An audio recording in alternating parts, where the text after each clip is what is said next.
Hello YouTube, this is Not a Misfortune bringing you yet another replay from the Supreme Commander 2 game. You know what it is, you know when it was. It was the Serpents Open Fall 2020 tournament in which we had 32 players participate, which was amazing, and thank you guys for that. Before we jump into this video, I wanted to thank a few of the people that made this tournament very, very special. I wanted to thank my boy OSS JWix for getting people to sign up. That was amazing.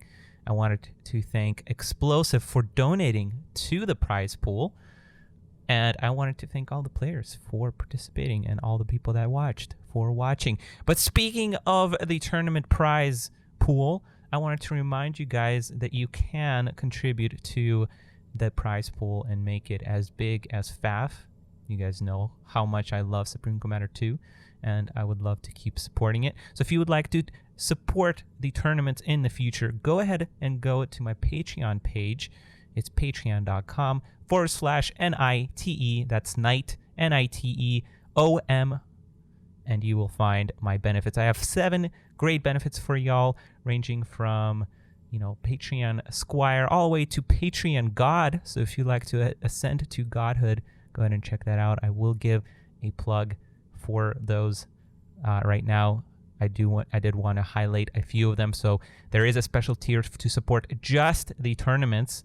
For $50, you can support the tournaments, and 100% of those proceedings will go to the prize pool. But if you want to contribute less, if you don't have 50, you can of course do less with the other tiers, but only a smaller portion will go towards the prize support, and then you will get some other cool benefits. For example, you will get benefits in my Discord server. You will get higher badges and higher tiers of godhood, essentially, or tierhood, I guess. And you will also be able to unlock some digital items. Those of you who have been following the channel will know that I have been doing a lot of digital work, and I love digital design. So if you want to design your icon, your own image, your own logo, or even your own intro video for one of your YouTube videos, go ahead and check out my Patreon, and you'll be able to subscribe and get those. But that's enough of that. I don't really like to do shoutouts like that, but I think I am going to start mentioning it just a little more, because I do want to keep doing these videos for y'all, and that's one of the ways that you can show support. But as always, we always do appreciate a subscription on our YouTube channels, and of course a like and a comment on the videos. So thank you all for watching. Let's get to the video. We have a wonderful round of 16 match from the Serpents Open Fall, and this is of course the 4th match in that series.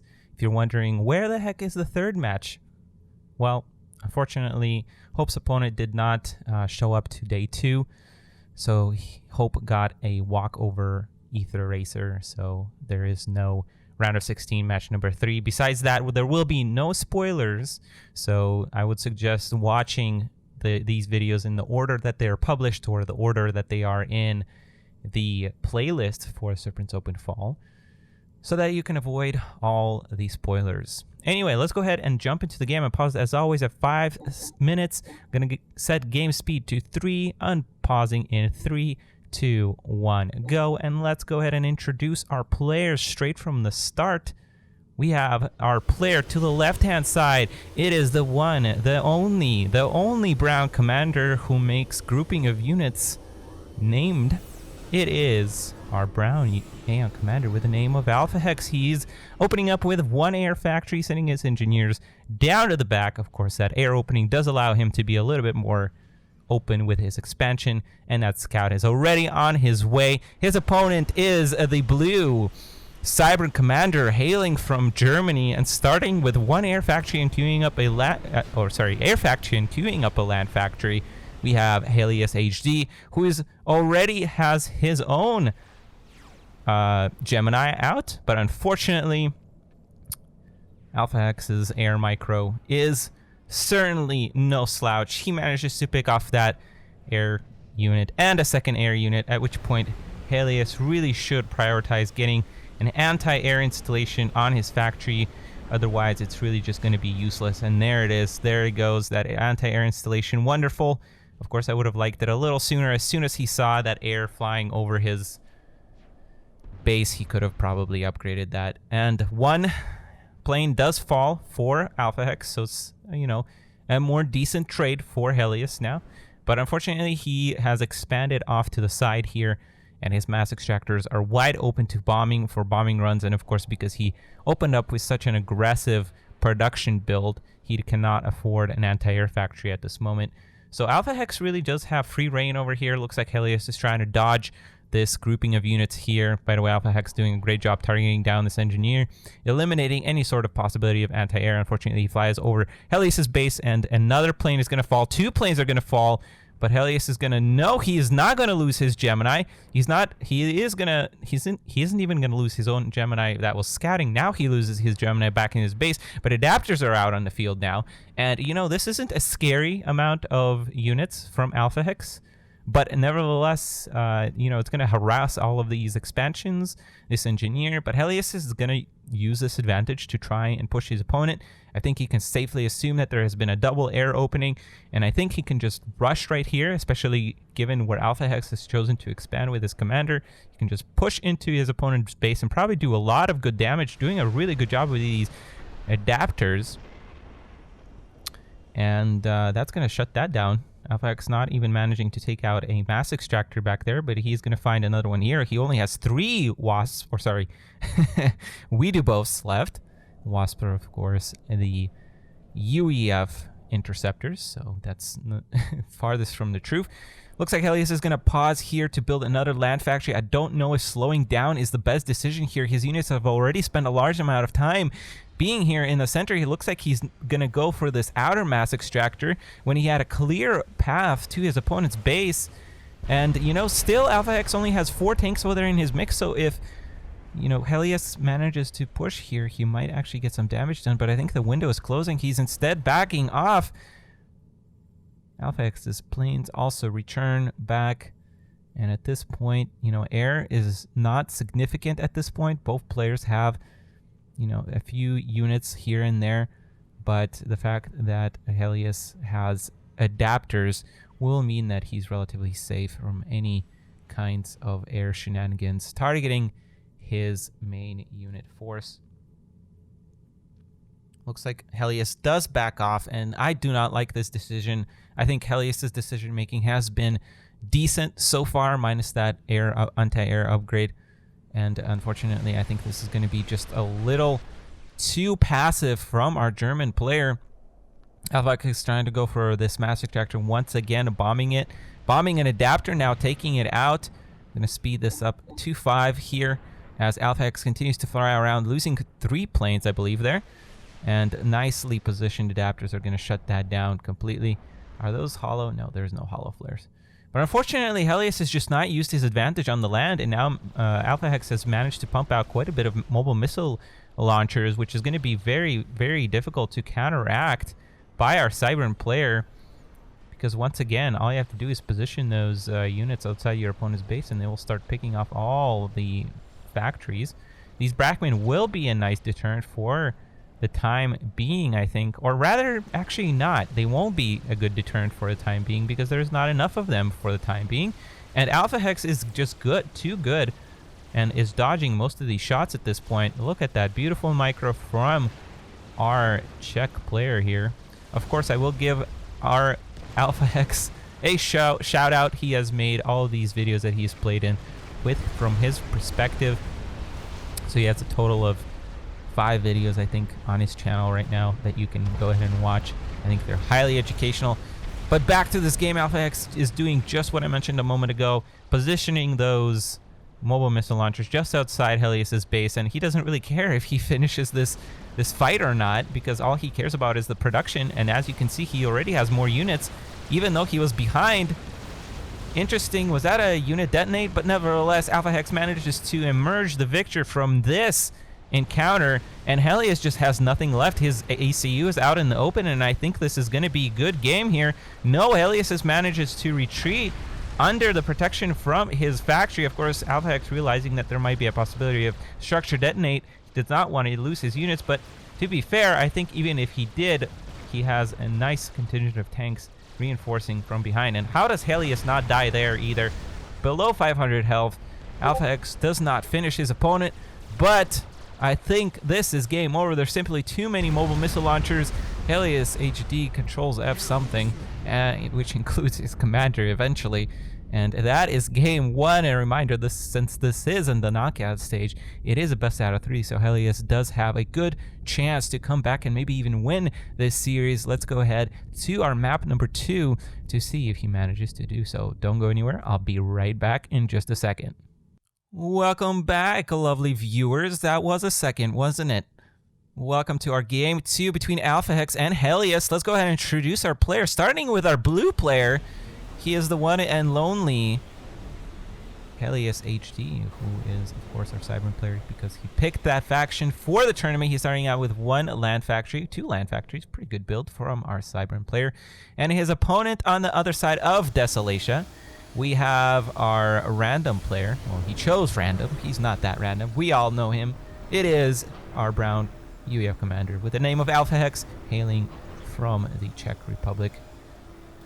He is starting with 1 air factory and 1 land factory. And if you've been following this channel, or more specifically Alphahex, you know how much he likes this opening on this map and on QAI Labs. He loves to open up and to see if he can sneak in a sneaky transport to harass his opponent, which is something that I think he might do. Of course, I know the outcome of this match, and I actually already watched this match because, well, I am the tournament director, so I have to watch these matches. But also, I tried to record this video already, and apparently my system sometimes just decides not to record things, and that is always a lovely sight as a YouTube video creator when your software just decides to say no for no reason. But anyway, scouts from Alphahex, these 2 bombers, and I do like the choice of bomber first against Cybern, because more often than not, your opponent won't go air. You know, especially on a map like this, Cybern probably will not go air. And if they do, it's just so easy to just stomp them with your units because UEF is just stronger on the ground anyway. So, you know, no threat from those Geminis, so Alphahex is going to have a little bit more of a free reign. And again, Helyus is sending his engineer to expand when he just does not have anti-air coverage. And let's see if Alphahex is doing it. He is indeed. That, my friends, is a transport poking out from that air factory, which means we already have 4 mobile missile launchers waiting for the tranny. They are ready. They're ready to go.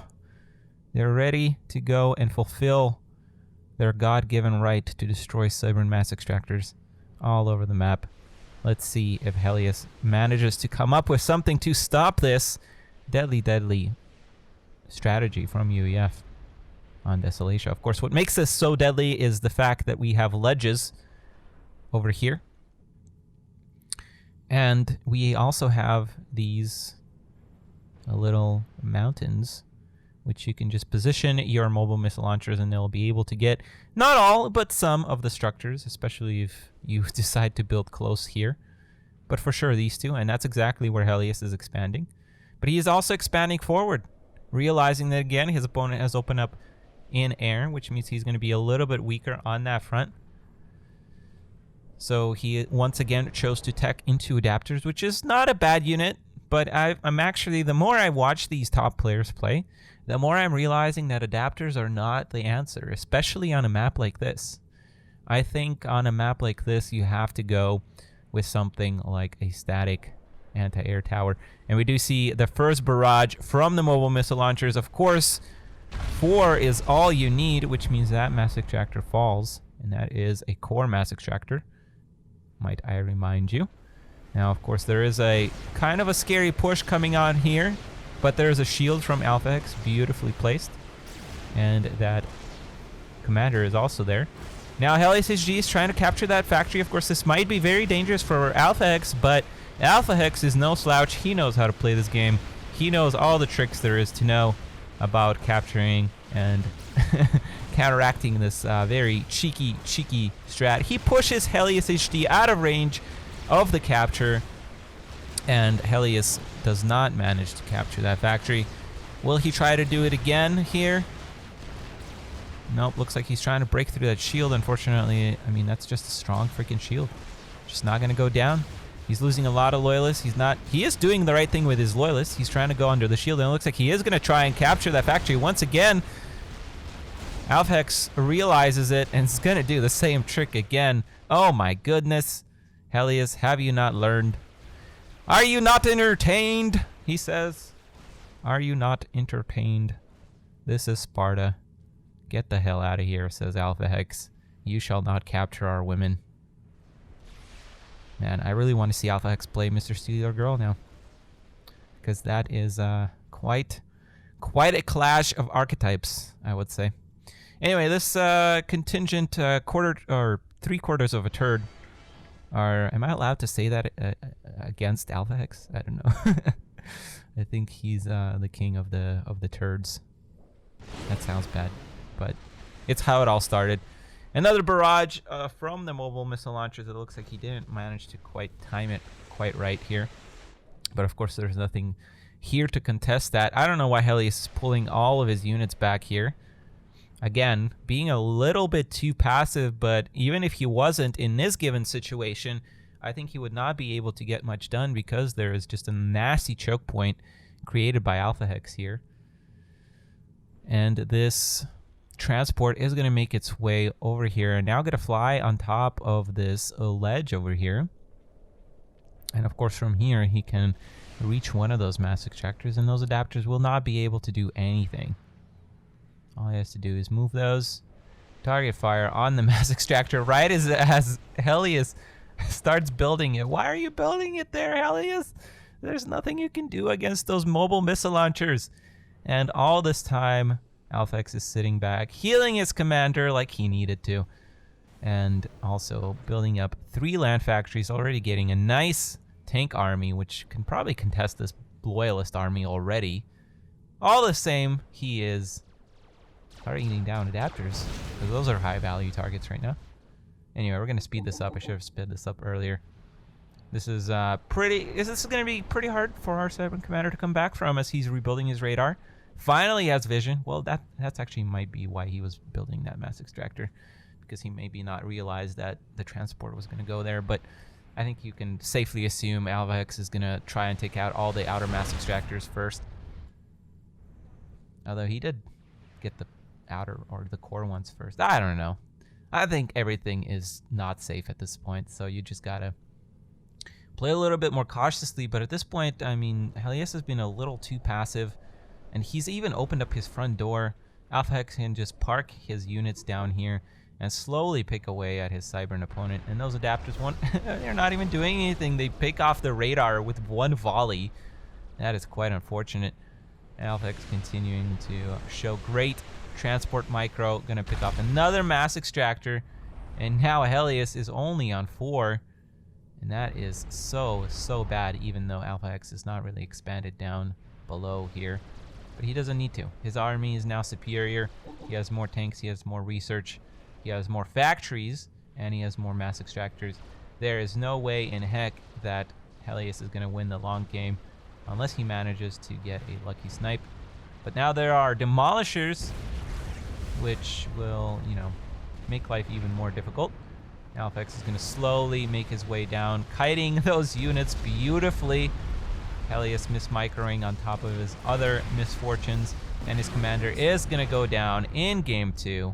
And unfortunately, Helyus HD is eliminated. But Helyus, I've enjoyed having you in both of the tournaments we've had. I believe you played in the summer and the fall tournament now, and you've made it now to the second stage, which is simply amazing. I think your group was pretty difficult to make it out of. So hats off to you for doing that. And, you know, you've played, even though this was, you know, one of the best players in our game, I think you played very solidly. I think your opening build is just a little too strenuous on the economy, and if you don't push and you don't utilize the advantage that 3 factories give you, you're simply just not going to capitalize on your own strategy. So I've enjoyed having you, and I hope you play in our future tournaments. And congratulations to Alphahex for moving on to the future stage, which is of course going to be against Hope, As I mentioned earlier, Hope had a default win. So that is the only spoilers that I'll be giving. As for you guys, I really hope you've enjoyed this video. As mentioned before, please do support me by liking and commenting on this video and following this channel. And go ahead and check out all the other Supreme Commander 2 content creators such as Alphahex, Mr. Steal Your Girl, AP Productions, and the minor ones like Blue Train Bandit and Soul Ripper, of course. Go ahead and check them out. And as for this video, it has been a fun time bringing you yet another video. There will be more to come throughout the next couple of weeks as we go to the SCS Invitational. Of course, that is going to be the top 8 players in Supreme Commander 2 right now. That is going to be something you don't want to miss. Check it out on December 12th and 13th on my Discord, or sorry, not Discord, my Twitch, twitch.com, or sorry, TV. It's twitch.tv/Nite Misfortune. Thank you very much for watching, and I will see you in the next video.